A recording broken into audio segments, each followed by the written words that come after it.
Astaghfirullah.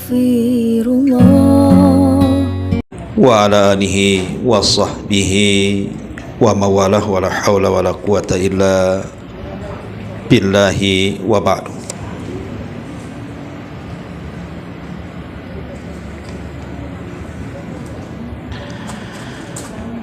Alhamdulillah, di sore hari ini kembali bisa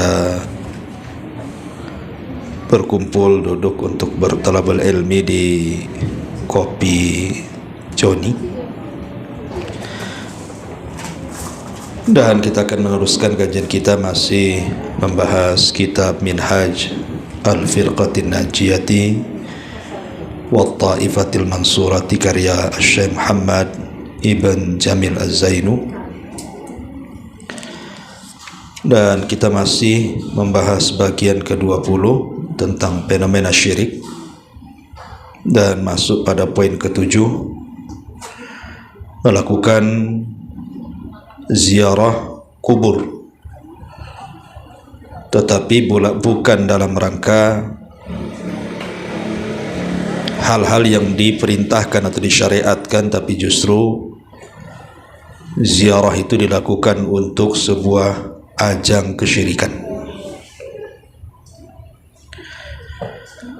Ma'asyiral muslimat yang dimuliakan Allah Subhanahu wa taala, di dalam sebuah hadis dicantumkan di sini, la tushaddur rihal illa ila thalathati masajid, al-masjidil haram wa masjidi hadza wal masjidil aqsa.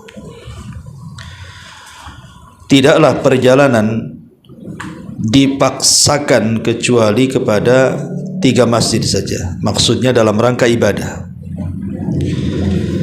Pertama Masjidil Haram, yang kedua masjidku ini maksudnya Masjid Nabawi, dan yang ketiga Masjid Al-Aqsa. Artinya kalau kita ingin mengumpulkan uang kemudian safar dalam rangka tujuan ibadah, maka lakukan ketiga masjid ini. Maka kalau kita berkunjung ke Masjidil Haram, kemudian Masjid Nabawi dan Masjidil Aqsa, itu akan berpahala. Safarnya itu sudah berpahala karena memang ada perintah.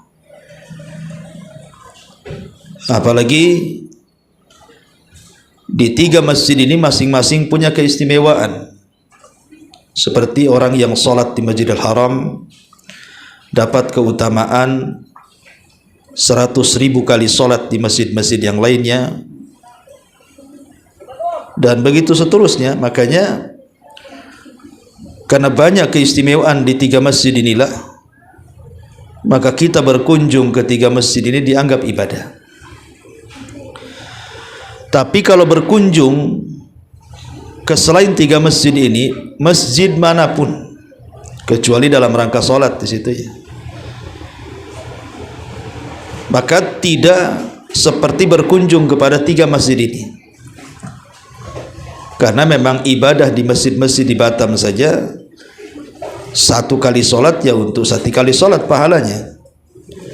Beda dengan di Masjidil Haram atau Masjid Nabawi. Di Masjid Nabawi aja 1000 kali sholat, di Masjidil Aqsa 500 kali sholat kan itu ya. Tapi kalau berkunjung dalam rangka ziaratul kubur, ziarah kubur, apakah kuburan para wali, orang-orang saleh, atau kuburan siapapun yang dikeramatkan, dalam Islam itu tidak ada anjuran diniatkan ibadah ke tempat-tempat seperti itu. Makanya kita lihat kuburan-kuburan para sahabat yang ada di Baqi, itu biasa saja bentuknya, satu dengan yang lain sama saja. Kuburan satu sahabat dengan sahabat yang lain tidak ada yang istimewa, tidak dibuat kubah, dibuat rumah megah-megah gitu kan. Dan orang-orang sana tidak ada yang datang ke kuburan kecuali hanya untuk ziarah kubur secara syar'i saja. Tidak ada orang minta-minta di kuburan itu, tidak ada di sana itu. Yang banyak minta-minta ke kuburan itu kan di negeri kita saja. Mereka datang ke kuburan itu memang ada tujuannya untuk meminta-minta di situ. Lah inilah yang kemudian menjadi ajang kesyirikan, yang harusnya ziarah kubur itu ada manfaatnya, tapi justru mengandung dosa yang sangat besar. Karena kalau sampai kemudian datang ke kuburan meminta-minta kepada penghuni kuburan itu dan yakin bahwa orang yang ada dalam kuburan itu mampu dan sanggup mengabulkan permintaannya, ini bukan syirik kecil lagi. Ini sudah syirkul akbar, nih, syirik besar. Keluar dari Islam orangnya. Kalau meyakini bahwa hajatnya itu dikabulkan oleh penghuni kubur. Dan itu yang terjadi, yang seperti itu, keyakinan seperti itu. Mereka ketika ada masalah, mau entah mungkin mencalonkan pemimpin, atau mungkin mau kaya, mau buka usaha, mau sembuh penyakitnya, mau sukses anaknya, bukannya minta kepada Allah Azza wa Jal di rumah yang memang jelas-jelas rumah Allah di masjid gitu ya, ini malah datang ke kuburan. Padahal kuburan itu tidak ada istimewanya sama sekali, karena kuburan sendiri tempat yang menakutkan sebenarnya. Masyaallah muslimat yang dimuliakan Allah Azza wa Jalla, baik kita akan bentangkan sedikit tentang sebenarnya apa yang harus kita lakukan ketika kita ini ziarah kubur. Apa adab-adabnya? Kemudian apa amalan-amalan yang bermanfaat bagi orang yang sudah meninggal, supaya kita tahu posisi orang yang mati itu, bahwa mereka berhajat kepada kita, bukan kita berhajat kepada mereka. Orang yang dikubur itulah berhajat kepada orang yang hidup, kita pula minta sama orang yang dikubur. Gimana ceritanya? Yang pertama yang ingin saya bahas adalah sekarang manfaatnya apa dulu? Manfaat ziarah kubur itu apa sebenarnya? Ma'asyiral muslimat yang dimuliakan Allah Subhanahu wa taala, pertama manfaat ziarah kubur itu intifa'uz zairi bi dzikril mauti wal mauta wa anna ma'alahum imma ilal jannati wa imma ilan nar wa huwal gharadul awal minaz ziarah. Kata ulama, tujuan ziarah kubur itu mengambil manfaat bagi kita yang berziarah dengan mengingat kematian dan mengingat orang yang sudah mati, bahwa kita tidak tahu arah tujuan orang yang sudah meninggal ini, apakah mereka dimasukkan ke dalam sorga ataukah dimasukkan ke neraka, kita tidak tahu. Itulah yang membuat Umar bin Abdul Aziz rahimahullahu ta'ala menangis di kuburan tuh. Ketika ditanya, wa mayubkika ya amiral mu'minin, apa yang membuat anda menangis wahai amiral mu'minin? Maka Umar bin Abdul Aziz rahimahullahu ta'ala mengatakan, kenapa aku tidak menangis sementara aku tidak tahu di posisi mana nanti setelah aku meninggal? Apakah aku masuk farikun ilal jannah atau farikun ilal nar? Apakah aku masuk kepada kelompok yang mengarahkan ke sorga ataukah kelompok yang mengarahkan ke neraka? Saya tidak tahu fa ayyi fariqaini ana, di mana di antara dua kelompok ini saya berada. Makanya Utsman bin Affan radhiyallahu anhuma, kalau dikisahkan sorga itu biasa-biasa saja raut mukanya, atau dikisahkan kengerian neraka pun tidak terlalu sedih raut mukanya. Tapi kalau diceritakan tentang kuburan, Utsman itu menangis sampai terseduh-seduh, sehingga orang berpikir neraka yang jelas-jelas azabnya gitu kan, dikisahkan kepada Utsman kok biasa-biasa saja raut mukanya. Tapi kalau diceritakan kuburan, kok bisa Utsman sampai seperti itu, menangis sampai terseduh-seduh seperti anak kecil. Jadi ditanyakanlah kepada Utsman bin Affan ini. Apa kata Utsman bin Affan? Wailakum, celaka kalian. Kenapa aku sangat sedih apabila memikirkan tentang kondisi kuburan itu. Karena kata Utsman, kuburan ini bisa saja dia adalah hufratun min hufarin nar au raudun min riyadil jannah. Bisa saja kuburan itu bagiku adalah satu sumur, satu lubang sumur yang akan mengarahkan aku ke neraka, atau boleh jadi kuburan itu adalah satu taman yang mengarahkan kepada taman-taman surga.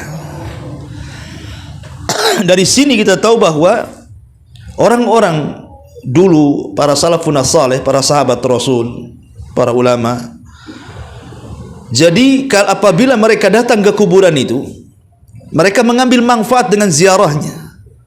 Apa yang diambil manfaatnya? Mengingat kematian, kemudian mengingat orang yang sudah mati. Kita sendiri ingat, dan ingat juga kepada orang yang ada dalam kubur itu, apakah dia selamat atau tidak. Nah, ini yang harusnya kita berpikir kalau ziarah kubur itu ke situ. Karena hanya mengingat kematian dan mengingat orang yang sudah meninggal, apakah dia masuk neraka atau tidak, dengan itulah kehidupan kita akan semakin baik lagi. Karena mengingat kematian itu kan bagian daripada arkan al-iman bil yaumil akhir. 1 di antara 5 rukun beriman dengan hari akhir itu dengan apa? Mengingat kematian. Karena dengan kematian itulah kita semakin baik lagi, bahwa ada kehidupan setelah kematian dan ada balasan setelah kematian. Ini satu. Yang kedua, manfaat ziarah kubur itu naf'ul mayyit wal ihsan ilaihi, di mana mayit ataupun orang yang dikubur itu mengambil manfaat karena ziarah kita. Dengan cara apa? Kita berbuat baik kepada mereka. Dengan cara apa berbuat baiknya? Ya dengan cara mendoakan mereka. Makanya disunahkan kalau kita masuk ke dalam kuburan itu, di pintu gerbang kuburan itu saja kita disuruh mengucapkan salam. Assalamualaikum ahlad diyar minal mu'minina wal muslimin wa inna insyaallahu bikumul lahikun as'alullahu lana wa lakumul afiyah. Itulah doa yang biasa dibaca Rasul. Assalamualaikum, mudah-mudahan keselamatan bagi kalian, hai penduduk kubur, dari kalangan kaum mukminin dan kaum muslimin, dan insya Allah boleh jadi kami pun akan menyusul kalian, tapi kami hanya bisa mendoakan, meminta kepada Allah untuk kami dan kalian, semoga kita sama-sama diampuni dosanya. Jadi ini yang ditunggu-tunggu orang-orang yang sudah meninggal itu, doa dari kita. Jadi orang yang ziarah kubur mengucapkan salam. Ma'asyiral muslimat yang dimuliakan Allah Azza wa Jalla, dan itu disebutkan dalam hadis Aisyah Ummul Mukminin radhiyallahu anha yang dikeluarkan Imam Ahmad dalam musnadnya. Jadi Nabi sallallahu alaihi wasallam satu malam dia keluar ke Baqi. Fayad ulahum, kemudian Rasul mendoakan penduduk Baqi itu. Kemudian Aisyah radhiyallahu anha bertanya kepada Nabi sallallahu alaihi wasallam soal itu. Maka Rasul mengatakan, inni umirtu an ad'u lahum, aku diperintahkan Allah untuk mendoakan mereka. Dan salam itu bagian daripada doa, karena isi salam itu kan doa keselamatan, supaya orang yang meninggal itu selamat saat ditanya mungkar dan nakir, selamat dari fitnah kubur, selamat dari adab kubur. Sebab kalau kondisi kuburan itu selamat, maka insya Allah setelahnya akan mudah lagi. Tapi kalau dalam kubur tidak selamat, maka dipastikan setelahnya akan sulit lagi. Inilah dua manfaat yang disebutkan para ulama tentang kenapa kita disyariatkan ziarah kubur itu. Karena ada dua manfaat, manfaat kembali kepada kita dan manfaat kembali kepada orang yang ada dalam kubur itu. Adapun adab-adabnya, pertama nih, adab-adab yang harus dipahami oleh orang yang ziarah kubur itu. Pertama, ziarah kubur sendiri sebenarnya sunnah. Karena memang Nabi yang mengatakan kuntu nahaitukum an ziyaratil kubur fazuruha. Dulu aku larang kalian ziarah kubur, tapi sekarang aku perintahkan. Sebenarnya hukum ziarah kubur itu awalnya disunahkan, kemudian dilarang, kemudian diperintahkan lagi. Itu awalnya. Jadi awalnya diperintahkan, kemudian dilarang, kemudian diperintahkan. Sehingga dalam kaedah usul, perintah setelah larangan dikembalikan kepada sebelum larangan. Karena sebelum dilarang perintah ziarah kubur itu sunnah, kemudian dilarang, kemudian diperintahkan lagi, berarti perintah yang kedua mengikuti perintah yang pertama sebelum dilarang. Kalau sebelum dilarang perintahnya wajib, berarti wajib. Kalau perintahnya sunnah, berarti sunnah. Ya, karena ziarah kubur di permulaan sunnah, berarti ada perintah setelah larangan, berarti hukumnya ziarah kubur itu sunnah. Sunnah khususnya bagi laki-laki, dan tidak sunnah bagi perempuan kecuali ya sekali-kali. Karena ada hadis, la'anallah zuwaratil kubur. Allah melaknat wanita-wanita yang ziarah kubur. Syekh Albani rahimahullah ta'ala ketika memahami kalimat zuwarat atau zawarat, itu kata beliau, itu kalimat diambil dari ismu tafdil. Isim, bukan isim tafdil, siag al-mubalaghah, bentuk yang bersifat berlebihan. Sehingga yang dilarang itu yang berlebihan, gitu maksudnya. Tapi kalau sekali-kali tidak apa-apa, gitu kata Syekh Albani, seperti itu ya. Ini yang harus dipahami ya, tentang hukum ziarah wanita. Tapi kebanyakan di negeri kita perempuan pula yang rajin ziarah kubur, laki-laki pula malas ya. Harusnya kan dibalik, bapak-bapak yang harusnya sering ziarah kubur itu, supaya ingat mati sehingga lebih tanggung jawab lagi sama keluarga kan itu. Ini yang pertama. Yang kedua, adamul istighfar liman mata ala ghairil Islam hatta walau kana qariba. Tidak boleh kita ini mendoakan doa ampunan kepada orang yang sudah meninggal kalau dia bukan muslim. Namanya ada kuburan, kuburan itu bukan orang muslim, kita ziarah ya kan. Maka tidak boleh kita menziarah kuburan yang bukan muslim. Kita ziarah kepada kuburan yang muslim. Pamannya dia bilang, iya tapi bapak saya dulu sebelum mu'alaf, ya saya masuk Islam. Bapak saya nggak belum mu'alaf, dia mati dikubur di sinilah sama kawan-kawannya. Makanya saya menziarahinya. Boleh menziarahinya, tapi tidak boleh memintakan ampun kepada Allah. Hanya menziarahi saja, tapi tidak boleh mendoakan keselamatan, mendoakan ampun. Karena Allah yang mengatakan dalam surah At-Taubah ayat 113, maka nalin nabi walladzina amanu an yastaghfiru lil musyrikina walau kanu ulil qurba. Tidak layak bagi seorang nabi dan orang-orang yang beriman untuk memintakan ampun kepada Allah akan dosa-dosa orang musyrik, walaupun orang musyrik itu kerabat dekat. Nabi saja dilarang, apalagi kita gitu ya. Tapi kalau seandainya dia masih hidup, tidak apa-apa. Kita punya saudara non-muslim, kita mendoakan kebaikan untuk mereka supaya dapat hidayah, nggak ada masalah. Tapi kalau sudah mati kan tidak mungkin, mustahil. Sudah terpisah nasab kita dengan orang-orang kafir itu. Fala ansaba yauma idin bainahum, atau fala ansaba bainahum yauma idin. Terputuslah nasab-nasab pada hari itu. Kemudian yang ketiga, an yusallima alaihim. Tadi sudah jelaskan, mengucapkan salam. Sebagaimana riwayat Buraidah radhiyallahu an, Nabi SAW mengajarkan kepada para sahabat salam apabila masuk ke areal kuburan. an yaqulu assalamu alaikum ahlad diyar minal mu'minina wal muslimin wa inna insyaallahu bikumul lahikun nas'alullah lana wa lakumul afiyah. Keselamatan bagi kalian wahai penduduk kubur dari kalangan kaum mukminin dan kaum muslimin, dan kalau Allah berkehendak kami pun akan menyusul kalian, dan kami hanya meminta untuk kami dan kalian semoga Allah mengampuni dosa-dosa kita. Sebab doa itu harus dimulai dari diri kita sendiri sebelum orang lain. Ya, doa itu tidak boleh mendoakan orang lain dulu, kita dulu yang didoakan. Makanya lafadznya as'alullahu lana walakum, kan itu ya.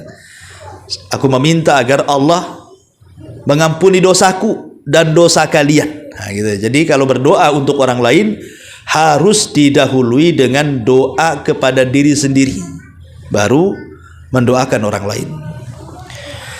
Kemudian yang keempat, ad-du'a ulil mayyit.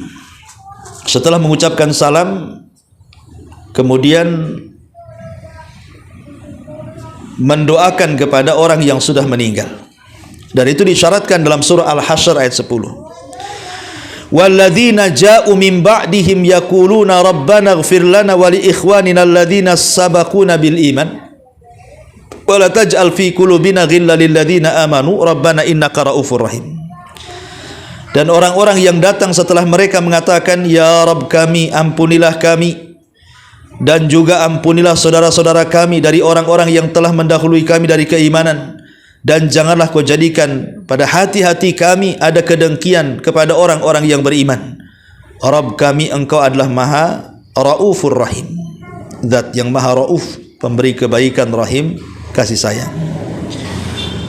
Dari sini kita tahu bahwa kalau kita masuk ke areal kuburan kaum muslimin, jangan hanya mendoakan orang yang kita niatkan ziarah saja. Umpamanya kita niat ziarah kepada orang tua yang sudah meninggal. Ya, jangan mendoakan orang tua saja. Kuburan-kuburan di samping-sampingnya itu juga didoakan, karena itu saudara-saudara kita juga. Kalau mereka mati di atas Islam. Ya, kadang-kadang kita bakhil kita ini. Nah, tujuannya orang tua aja, habis itu balik. Ya. Yang lainnya tidak didoakan pula, doakan juga yang lainnya. Setelah kita mendoakan diri kita sendiri, kemudian orang tua kita, baru kita doakan semua yang ada di kuburan itu, selama mereka mati dalam kondisi Islam. Karena mendoakan orang lain dengan kebaikan itu sama kebaikannya akan kembali kepada yang mendoakannya.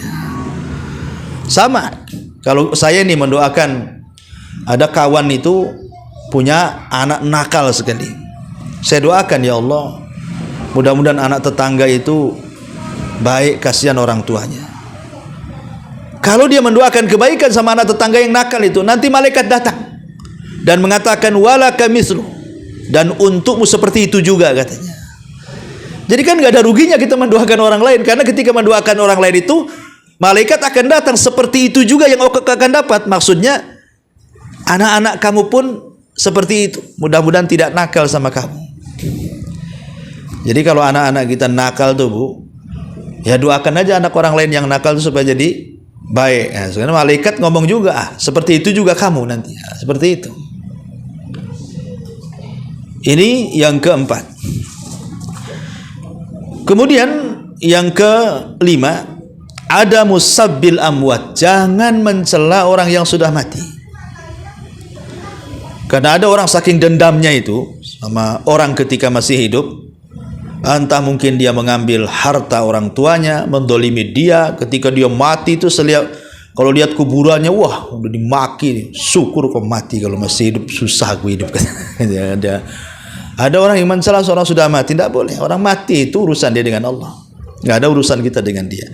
Pertanggungjawabannya berbeda. Makanya Nabi SAW mengatakan, la tasubbul amwat, jangan kalian mencela orang yang sudah mati. Fa innahum qad afdau ila ma qaddamu, urusan mereka sudah lain, bukan urusan kita lagi. Mereka ada urusan sendiri, pertanggungjawaban mereka dengan Allah. Jadi jangan salah, walaupun semasa hidupnya dia jahat kepada kita sekalipun, kalau sudah mati sudahlah, lupakan semuanya. Karena ada juga aneh tapi nyata lah gitu. Ada seorang anak itu mungkin ketika orang tuanya masih hidup, Mungkin orang tuanya tidak adil sama dia, suka menyakiti lah istilahnya, suka marahi, mencaci, memaki, sehingga anak ini sakit hati. Lah itu sakit hatinya itu sampai orang tuanya mati masih diceritakan. Orang tuanya udah mati sebenarnya, tapi masih diceritakan juga keburukan orang tuanya tuh. Nggak boleh. Itu sama dengan mencaci orang yang mati itu.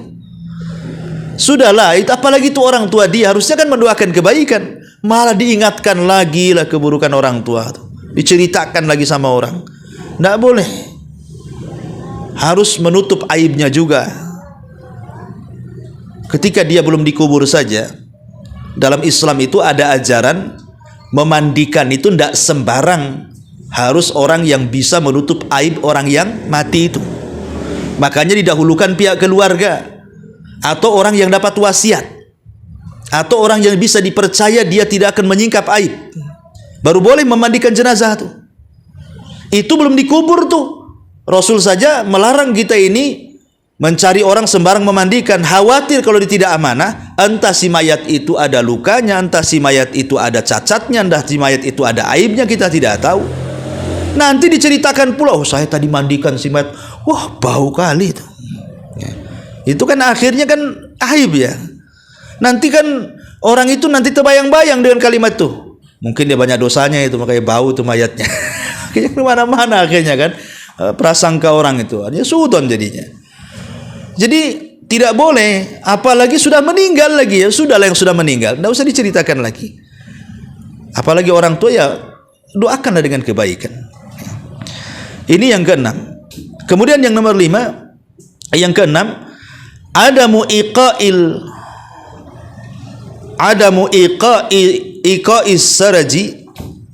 suruji wa ghairiha fawqal qabri. Adamu iqadi asyuruji wa ghairiha fawqal qabri. Tidak menyalakan api atau yang semacamnya di atas kuburan. Karena saya lihat kalau saya ngaji ya dari Batu Aji subuh-subuh tuh, kadang-kadang kan lewat di kuburan Tamiang saya itu. Hampir seminggu bisa 3 kali tuh kalau ada kajian di sana subuh-subuh tuh. Nanti ada aja kuburan yang ada lilinnya itu di Tamiang tuh, nampak. Untuk apa coba? Nanti kalau hujan mati, besoknya kok bisa hidup lagi? Udah kena hujan tuh kan. Udah hujan deras kan mati lilin, tapi lewat situ hidup lagi. Berarti rupanya memang mungkin ya, kita enggak tahu, mungkin didatangi dihidupin lagi, atau mungkin nyuruh orang gitu kan. Tapi pertanyaannya untuk apa? Untuk apa? Nerangi orang yang sudah mati? Ya kalau diterangi di atas kuburan ya masih gelap lah ke dalam kuburan kan. Kayak ibu naruh listrik di atas atap, kira-kira masuk gak ke dalam rumah tuh? Kan nggak mungkin masuk kan itu. Kalau itu tujuannya, itu logika pun menolak gitu. Jadi nggak ada gunanya. Bukan itu yang dikehendaki orang yang sudah mati. Mereka tidak mau diletakkan suruj, lilin, lampu atau yang semacamnya. Kemudian yang nomor 7, alla yajlisa fawqal qabri wala yattaji alaihi. Jangan duduk di atas kuburan. Jangan duduk di atas kuburan. Apalagi sampai baring pula kan, ada kuburan yang cantik itu kan, di Kerame. Mak, teras kita aja nggak seindah itu. Kita lihat ada kuburan-kuburan itu luar biasa itu. Bahkan saya pernah di Banyuwangi, ya, kan ada saudari di sana itu. Waktu mau main-main ke sungai itu kan lewat kuburan. Ada satu kuburan itu cantik kali, bukan pakai keramik, pakai marmer lagi. Pakai marmer, jadi dikasih rumah-rumahan, dikasih marmer. Jadi saya bayangkan ini kalau, karena kita paham bangunan ya kan, ini bisa nih 60-50 juta nggak kemana bangun kuburan sebagus ini kan. Saya bayangkan ya. Coba kalau uang yang 50 juta itu kasih orang miskin, dapat rumah satu lah kan itu, walaupun tak bagus gitu ya. Tapi kan kenapa orang yang mati dikasih rumah, orang yang masih hidup tak ada rumah gitu? Ya mungkin niatnya baik gitu ya. Tetapi niat baik itu tidak semua benar. Ya, niat baik itu tidak semua benar. harus mengikuti syariat. Tidak cukup dalam Islam itu hanya niat saja. Ya. Jadi tidak boleh duduk, apalagi duduk di situ, apalagi baring pula di situ, tidak boleh. Dulu kuburan itu kan tempat yang menyeramkan ya. Kalau zaman bahula itu kan orang lewat kubur aja mikir-mikir tuh. Kalau ada jalan selain lewat kuburan, walaupun mutar jauh lebih baik mutar. Kalau zaman dulu, ya karena mungkin zaman dulu dicekoki dengan cerita hantu, sinetron genderuwo macam-macam kan. Mereka takut jadinya, anak-anak pun takut, kita pun ditakut-takuti ya takut juga lah. Coba kalau anak-anak itu tidak dicokoki seperti itu, seperti orang-orang Yaman tuh. Orang Yaman tuh tidak takut hantu. Saya waktu belajar di Benedobian itu, di samping Sel Arim, ya, yang disebutkan dalam Quran itu ada namanya Sel Arim, Sungai Arim. Nah, itulah markasnya di samping sungai itu. Jadi kalau maghrib itu kan ada kayak kita lah, ada TPQ di sini ya, anak-anak kecil ngaji itu. Jadi ada anak-anak dari daerah lain itu datang ke markas itu sampai 3-4 kilo tuh. Mereka jalan kaki. Mereka jalan kaki, hanya bawa obor aja. Mereka berangkat habis asar, nanti habis maghrib mereka ngaji, habisnya pulang. Jadi mereka hanya modal obor saja. Itu berpencar di sana sini, anak-anak kecil, ya anak-anak usia-usia yang ma'ruf lah, yang anak TPQ itu. Mungkin sekitar 9 tahun, 10 tahun, 11 tahun itu. Tapi berani orang itu. Jadi saya pernah guyoni lah anak-anak kecil itu. Kamu nggak takut hantu ya? Saya bilang. Malah bingung, apa itu hantu katanya. Nggak tahu itu. Apa itu hantu katanya. Hantu loh, setan saya bilang kan. Lah, nggak ada setan itu katanya. Nggak ada setan itu. Dia bilang ini anak-anak kecil anak Yaman tuh. Biasa aja mereka. Padahal jauh-jauh rumahnya gelap-gelap lagi. Cuman modalkan obor saja. Ya. Kenapa? Jadi saya berpikir, saya tanya sama orang, kenapa kok orang itu tidak takut hantu ya? Sama kawan-kawan di sana itu. Karena mereka pertama tidak ada televisi. Karena memang listrik pun tidak ada di sana. Jadi tidak pernah nonton film-film suster ngesot atau apa itu istilahnya itu. Kan itu ya. Hantu Korea atau apa, nggak pernah. Mereka nonton sinetron kayak gitu. Tidak ada. Jadi masih fitrahnya itu masih lurus gitu ya. Dan orang tuanya pun tidak takut-takuti kayak kita. Jangan keluar nak, ada setan. Nah kita udah dari kecil-kecil udah ditakut-takuti setan ya. Akhirnya takut setan lah anak tuh. Jadi di sini kita ulangi, maksud saya itu zaman dulu kuburan itu menakutkan itu. Tapi di zaman sekarang alhamdulillah sudah kurang lah orang-orang takut kuburan itu. Bahkan saking tidak takutnya ngeprank pula dengan pocong. Malah dijadikan mainan pocongnya. Ngeprank pakai pocong kan. Sudah berkurang lah. Cuman celakanya kadang-kadang ketika tidak takut kubur tuh, akhirnya dijadikan ajang maksiat pula dalam kubur itu. Kadang ada anak pacaran di kuburan kan, duduk pula di atas kuburan tuh. Sempat ada suara di belakang tuh, gimana ceritanya tuh. Tapi kan lihat, ada orang yang duduk di kuburan, maksiat pula di kuburan. Makanya wajar kalau kuburan itu memang tempatnya setan sebenarnya. Karena banyak penyimpangan dalam kuburan itu, sampai ke tingkat syirik pun ada di kuburan. Bid'ah ada di kuburan, maksiat ada di kuburan, semua ada di kuburan itu. Nah, maka kalau kita ziarah kubur, jangan duduk di atas kuburan. Dan apalagi berbaring di situ. Atau bersandar, tidak boleh. Kemudian yang nomor 8, adamu bina'il masajid alal kubur. Tidak membangun masjid di atas kuburan. Makanya kita lihat, bolehnya kita sholat di kuburan itu hanya dibolehkan sholat jenazah aja kan. Kenapa? Karena sholat jenazah itu tidak ada rukun, tidak ada sujud. Makanya boleh sholat di kuburan. Selama sholat itu ada ruku, ada sujud, tidak boleh sholat menghadap kuburan. Ya, karena maksud membangun masjid di atas kuburan itu dijadikan tempat sholat kan di situ. Maka dalam Islam tidak boleh. Bahkan Rasul itu melaknat orang Yahudi dan Nasrani gara-gara mengambil kuburan para nabi mereka dijadikan tempat masjid. Dan itu 5 hari sebelum wafatnya Rasul melaknat mereka itu. Laknatullah alal Yahudi wan Nasara alladzina ittakhadhu qubur anbiya'ihim masajid. Laknat Allah kepada Yahudi dan Nasrani yang mengambil kuburan para nabi mereka sebagai masjid. Kemudian yang nomor 9, Al-bu'du 'anil mukhalafati syar'iyyati liziyarati. Berusaha menjauh dari perkara-perkara menyimpang secara syar'i saat ziarah. Jangan melakukan perbuatan bid'ah di kuburan. Ya, hal-hal yang tidak diperintahkan kita lakukan di situ. Jangan, ya. Apalagi kemudian kuburan dijadikan ajang kesyirikan tadi. Contohnya meminta-minta, tawaf di kuburan, menyembelih kepada orang yang di kuburan, bernazar di kuburan, i'tikaf di kuburan. Nah, ini tidak boleh. Ya, ini mengarah kepada kesyirikan. Kalau mau i'tikaf di masjid, ngapain di kuburan? Ya, kalau menyembelih kepada Allah. Man dzabaha li ghairillah faqad asyrak. Siapapun yang menyembelih bukan karena Allah, maka dia jatuh kepada kesyirikan. Kemudian yang nomor 10, adamul istighatsati bil mauti.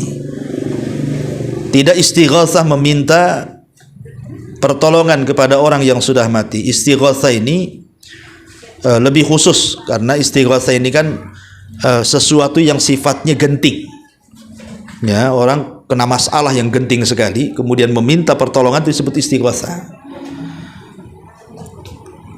Seperti Rasulullah SAW ketika perang Badar. Besoknya mau perang Badar, Rasul berdoa meminta supaya menang. Itu disebut istighatsah. Karena apa? Genting. Soal kalah menang masalahnya. Makanya doa dengan istighatsah ini, istighatsah lebih khusus lagi. Kalau doa ya biasa aja, tapi kalau istighatsah lebih khusus lagi karena kondisi-kondisi genting gitu. Maka tidak boleh meminta kepada orang yang ada di dalam kuburan itu. Ya.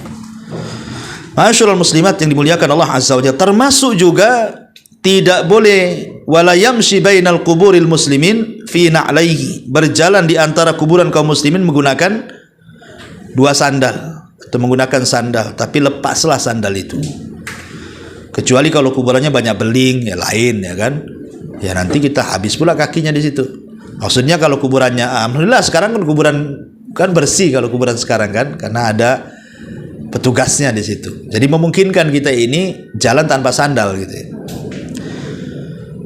Kenapa demikian? Karena ada hadis Nabi SAW mengatakan, la an amshiya ala jamratin, seandainya aku berjalan di atas bara api, ahab ilayya min an amshiya ala qabrin muslimin, lebih aku cintai dibandingkan berjalan di atas kuburan kaum muslimin dengan menggunakan sandal.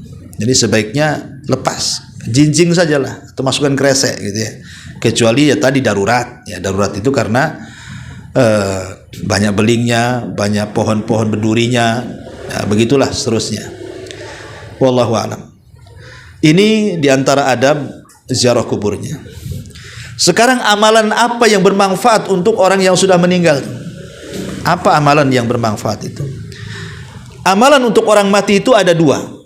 Ada yang disepakati, ada yang diperselisihkan. Pertama disepakati, sepakat ulama kalau kita kirim amalan ini pasti sampai. Tidak mungkin tidak sampai. Sepakat ulama, tidak ada khilaf. Satu madhab pun tidak ada khilaf. Pertama doa, dan kedua sedekah. Ini yang sudah jelas-jelasnya sampai. Kalau kasihan kita dengan orang tua kita, dengan orang yang kita cintai meninggal duluan, dan kita ingin mengirim pahala kepada mereka, nih yang disepakati saja jelas-jelas. Doa pun ya di tempat yang baik, di masjid, di waktu-waktu mustajab kan begitu ya, lebih baik lagi. Kemudian yang kedua sedekah.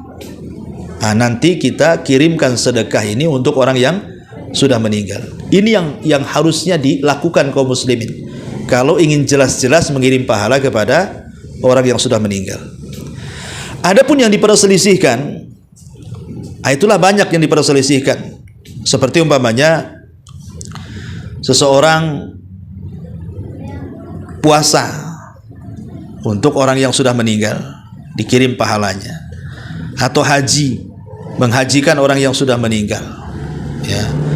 Ataupun umpamanya baca Quran, kita kirim pahalanya untuk orang meninggal. Ini diperselisihkan semuanya. Ada sebagian, saya pernah mendengar Syekh siapa lupa saya, Al-Munajjid rahimahullah atau hafizahullah taala mengatakan, kecuali kalau membaca Quran ini mengirimkan pahalanya bukan dengan bacaan, tapi dengan amal bacaan. Contoh begini, kita baca Quran dulu, selesai baca Quran, kemudian kita berdoa, ya Allah, kalau tadi aku baca Quran itu ada pahalanya, maka aku kirimkan pahala ini kepada orang tua. Itu namanya tawasul. Tawasul dengan amal soleh, dengan pahala baca Quran. Bukan dari awal.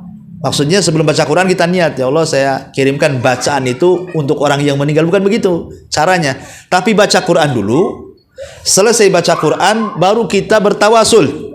Ya Allah, kalau bacaan Quran tadi ada pahalanya, ya Allah, saya kirimlah untuk orang tua. Nah, berarti di sini sebenarnya dia sedang bertawasul dengan amal soleh gitu ya. Kalau seperti ini sebagian ulama bolehkan. Ya. Karena dia mengirim pahala amal soleh dia. Lah salah satu amal soleh ya baca Quran gitu maksudnya. Ada yang mengatakan seperti itu. Ya. Ataupun kurban. Itu diperselisihkan juga kan, berkorban untuk orang mati kan. Ada yang mengatakan boleh secara mutlak. Ada yang mengatakan tidak boleh secara mutlak. Ada yang mengatakan dirinci. Kalau disyarikatkan kepada orang hidup boleh, kalau dikhususkan tak boleh. Kan itu ya dalam masalah bab kurban itu. Artinya kan di sini ada perselisihan.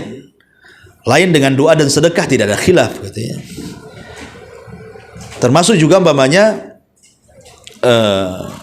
apalagi yang amalan bermanfaat untuk orang mati. Apa kira-kira?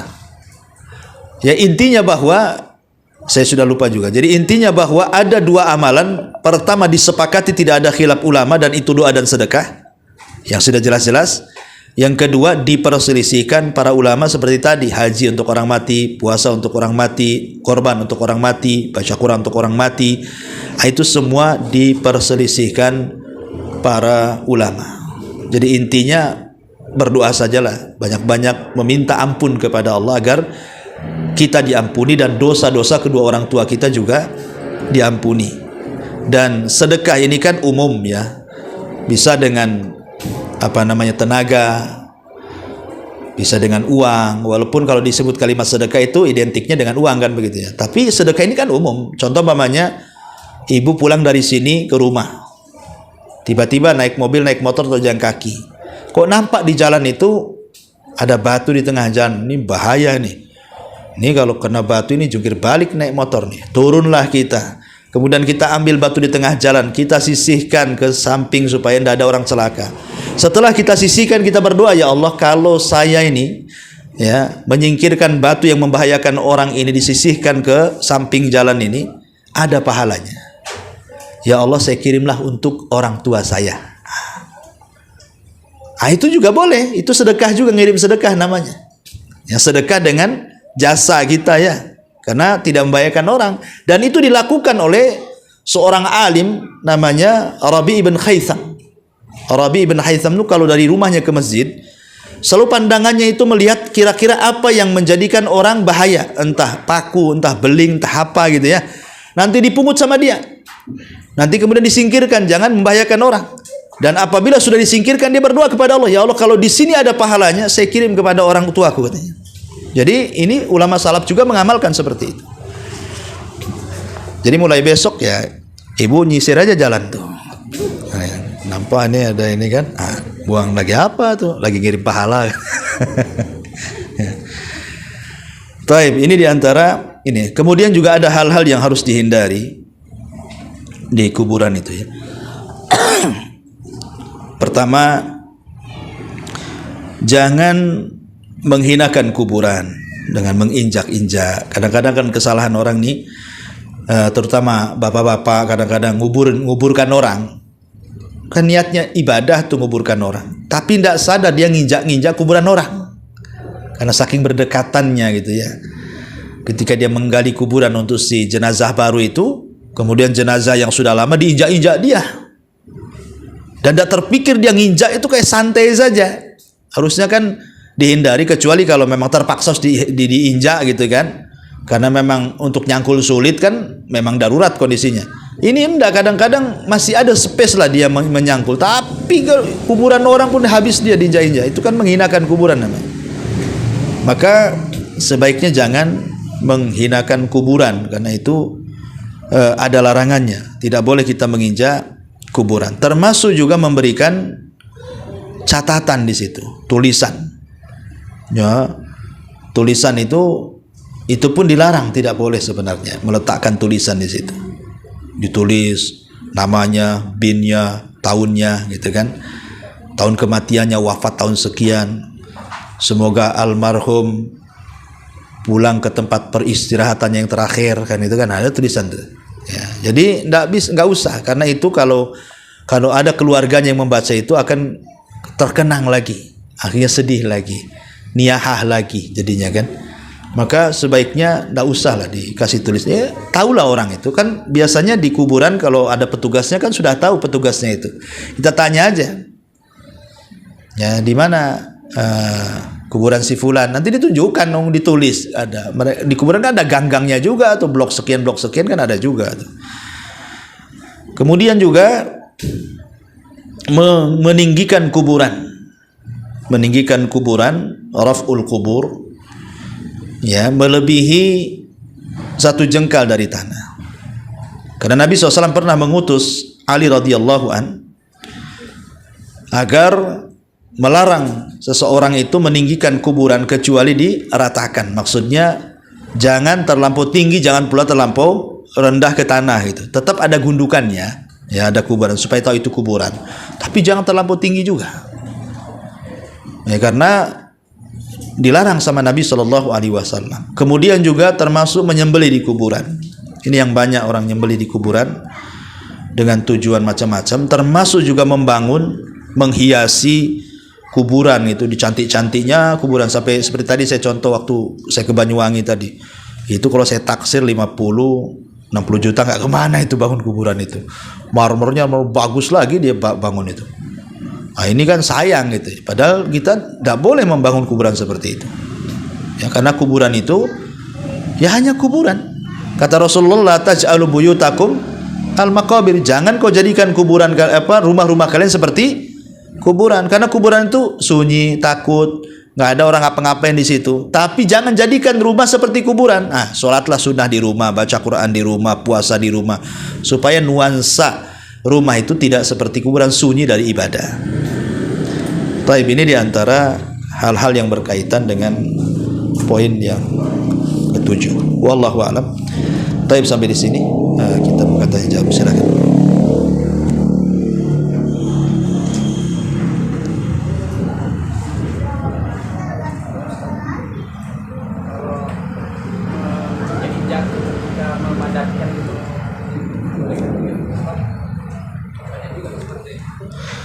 Makanya boleh nggak menginjak-injak untuk memadatkan?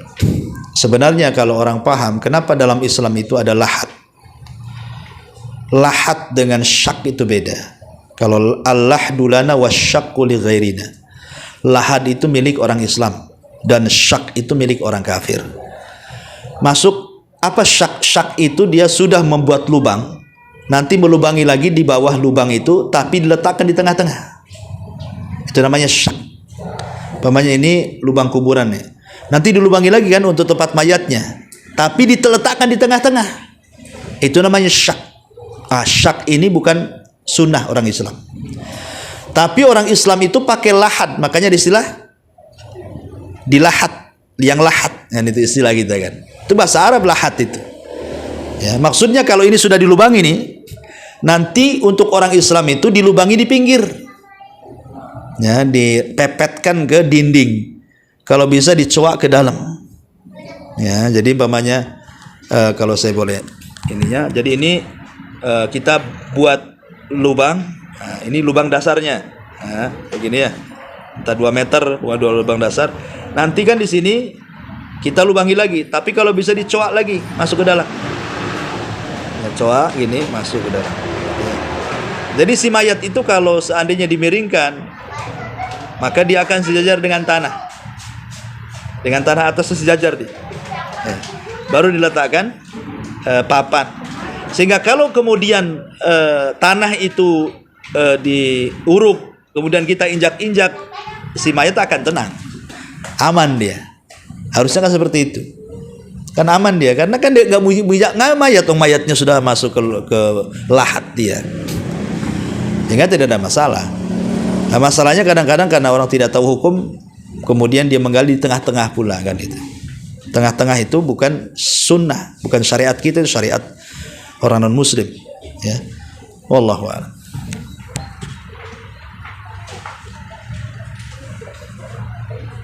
Ya.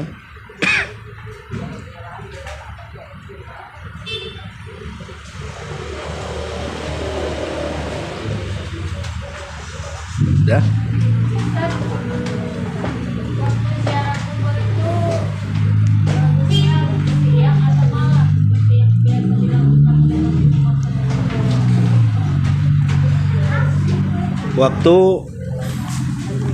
Waktu ziarah kubur. Waktu ziarah kubur itu tidak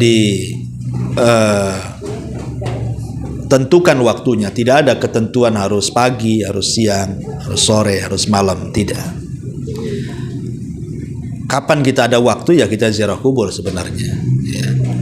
Cuman kalau kita melihat riwayat-riwayat Nabi SAW ziarah kubur yang dikisahkan Aisyah itu malam hari. Ya, dalam beberapa riwayat Aisyah kebetulan Rasul berada di gilan Aisyah, kemudian ketika Aisyah terbangun, tiba-tiba Nabi nggak ada, dicari-cari dan mulai cemburu tuh, jangan ke yang lainnya katanya. Akhirnya dicari-cari, rupanya Rasul sedang berdiri di kuburan Baqi'. Ya, jadi itu ada beberapa riwayat seperti itu. Tapi bukan berarti kemudian ziarah kubur itu paling baik malam hari, tidak. Jadi jam berapapun kalau ada waktu ya ziarah kubur. Cuman kalau di malam hari ya lebih bagus lagi. Kan itu ya. Di malam hari. Cobalah ibu sama suami ke kuburan malam-malam tuh, jam 1. Asal jangan ada bendera putih aja berkibar-kibar itu.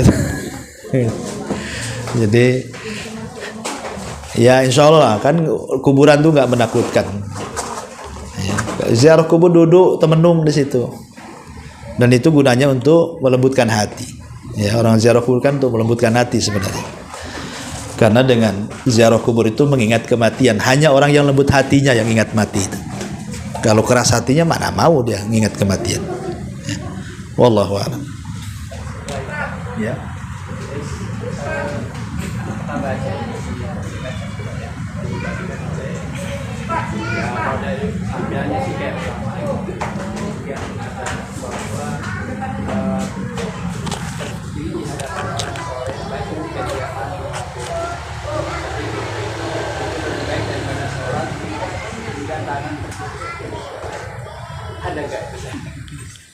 Gimana lafadznya berdiri di hadapan kuburan orang soleh? Lebih baik. Termasuk ketika dia hidup ya, maupun setelah mati. Iya. Itu lebih baik daripada sholat terus menerus sampai Terputus-putus. Oh ini enggak. Ini udah menyelisihi. Ya sekarang apa manfaatnya berdiri di kuburan orang soleh lebih baik daripada sholat sampai terputus-putus? Kalau gitu enggak usah sholat lah, berdiri aja di depan orang soleh tuh, di kuburan orang soleh, kan lebih baik. Ini kan konsekuensinya gitu, jadi pemahamannya kan. Ya, kenapa kamu nggak sholat? Saya sudah berdiri di kuburan orang soleh. Kan gitu jadinya dia dalilnya kan. Kenapa? Kan lebih baik daripada sholat. Kan bahaya jadi pemahamannya jadinya. Jadi ini harus dipahami. Itu tidak benar itu. Ya kita syak lagi kalau dia di masa hidup ya tentu berkawan dengan orang soleh ya memang itu dianjurkan. Kalau dia masih hidup.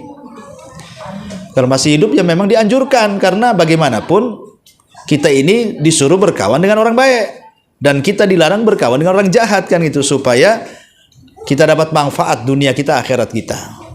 Tapi kalau sudah meninggal ya manfaatnya hanya untuk mendoakan saja, tidak lebih daripada itu. Kita mau ngambil manfaat kuburannya tidak bisa juga, kecuali hanya datang mendoakan, ingat mati, pulang. Gitu. Tidak ada lagi, wallahu a'lam. Ya. Boleh nggak kalau di kuburan itu disusun batu, kan dicor Ustaz, disusun aja batu-batu gitu di pinggir-pinggir. Nggak masalah, asal jangan di tembok. Jangan menembok. Intinya jangan menembok. Kalau nggak di tembok nggak apa-apa. Kan kebanyakan orang kadang-kadang di tembok, Bu, ya. Kadang-kadang temboknya itu udah jadi pula, udah dicetak, tinggal naro gitu ya.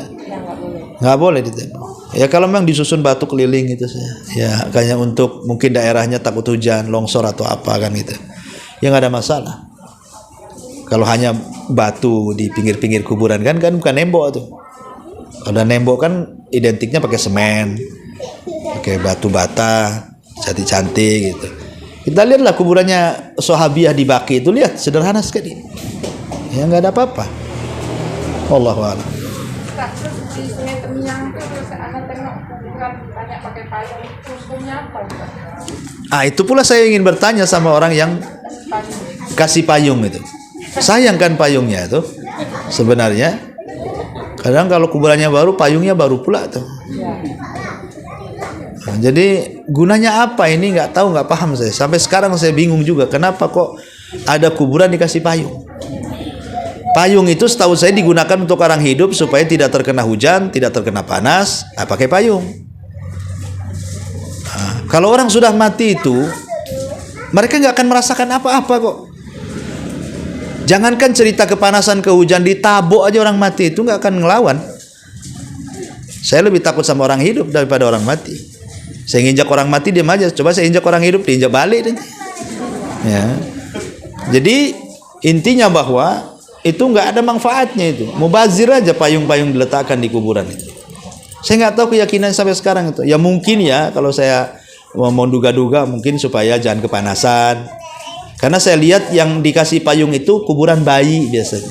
Kalau di Temiang itu, yang banyak payung di kuburan bayi. Kalau di kuburan orang yang sudah dewasa-dewasa, saya tidak pernah lihat ada payung. Cuman kalau di kuburannya yang anak-anak bayi, anak kecil, banyak tuh. Tak tahu pula itu ya. Kok pula dia. Apalagi anak kecil belum punya dosa lagi. Anak kecil belum punya dosa. Kalau memang payung itu bermanfaat tuh orang mati, harusnya orang yang banyak dosanya lah kasih payung banyak-banyak di situ kan. Karena saya lihat di kuburan anak-anak itu yang banyak payung. Wallahu a'lam. Kadang ada satu keluarga itu buat satu lokasi kuburan untuk keluarga. Kira-kira gimana? Kira-kira bentuk doa seperti apa kan? Misalnya boleh nggak? Kadang ada orang berniat pergi suatu ke pondok pesantren, mengatakan mohon doa untuk ahli baik atau keluarganya yang dalam meninggal, boleh nggak? Ya, alhamdulillah. Bagaimana menghususkan kuburan di ladangnya sendiri? Ya sebenarnya tidak ada masalah, tapi kan harus jelas kepemilikannya. Jangan sampai ngubur di tanah orang, karena itu gosok, nggak boleh. Kalau itu memang rumah tanah dia, tanah keluarga dia kan itu. Sehingga khusus keluarga dia saja dia buat pekuburan keluarga. Cuman masalahnya ini, kalau dia punya pekuburan sendirian dengan keluarganya, itu akan sedikit yang ziarah. Sementara kan mereka berhajat kepada doa-doa para penziarah itu kan. Kalau dia semuanya di tanah dia saja, yang ziarah ya keluarga dia aja lah. Siapa lagi kan? Nanti ujung-ujungnya kalau sudah meninggal jadi sengketa lahan. Sengketa lahan kuburan. Karena saya pernah dakwah di pulau itu, ada keluarga itu sengketa lahan kuburan. Ya kuburannya itu kuburan keluarga, jadi sengketa lahan. Akhirnya apa? Ya dipindah kuburannya. Siapa yang menang? Kalau yang mungkin menang yang pengen kuburannya tetap di situ ya aman lah. Sekali dia kalah, paksalah kuburannya dipindah kan. Nah ini kan madarat jadinya. Kita tidak tahu kalau sudah kuburan waris ini agak repot. Kita nggak ada masalah masih hidup. Nanti anak kita, cucu kita kan nggak tahu juga. Ya sebaiknya sih di pekuburan yang sudah jelas-jelas umum saja ya, karena penziarah banyak di situ. Ya.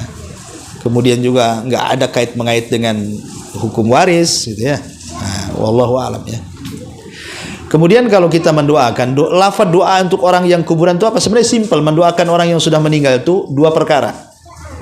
Minta kepada Allah agar diampuni dosanya, minta kepada Allah agar ditetapkan jawabannya, itu saja. Jadi kalau ibu mau mendoakan setiap hari dalam sujud kita, Ya, mendoakan macam mana orang yang sudah meninggal itu. Dua yang jangan ditinggal. Ya Allah, ampuni dosa kedua orang tua saya. Ya Allah, tetapkan jawabannya. Itu yang mereka tunggu. Ya, sebab kalau seandainya mereka itu mendapatkan siksa adab kubur, kan mereka sedang disiksa kan itu. Itu yang mereka tunggu, meringankan adab mereka. Dan supaya dimantapkan jawabannya. Nah, lebihnya ya kita berdoa dengan doa yang lain, tapi itulah yang dianjurkan dua perkara itu. Kalau hendak mendoakan kepada orang meninggal. Adapun kemudian minta doa kepada orang lain, apakah sampai? Ya, tidak ada masalah. Mendoakan orang lain. Pamannya saya bersedekah. Ya, karena Allah Azza wa Jalla. Pamannya saya sedekah ke antum bangun pesantren. Ini ada titipan untuk orang tua saya yang sudah meninggal. Tolong doakan. Tolong ya doakan kepada santri-santri sini. Ya, tidak ada masalah itu. Ya, asal sekali lagi doa yang didoakannya sesuai dengan syariat. Ya, bukan dengan kebid'ahan yang ma'ruf gitu ya. Doa-doa yang mengandung bid'ah yang enggak ada di situ ya. Memang ya doa-doa yang disyariatkan untuk mendoakan saudara kita yang warid dari Quran ataupun sunnah Nabi sallallahu alaihi wasallam. Wallahu alam, sudah setengah. Tertutup. Subhanakallahumma bihamdika asyhadu an la ilaha illa anta astaghfiruka wa atubu ilaik. Allah taala. Assalamualaikum warahmatullahi wabarakatuh.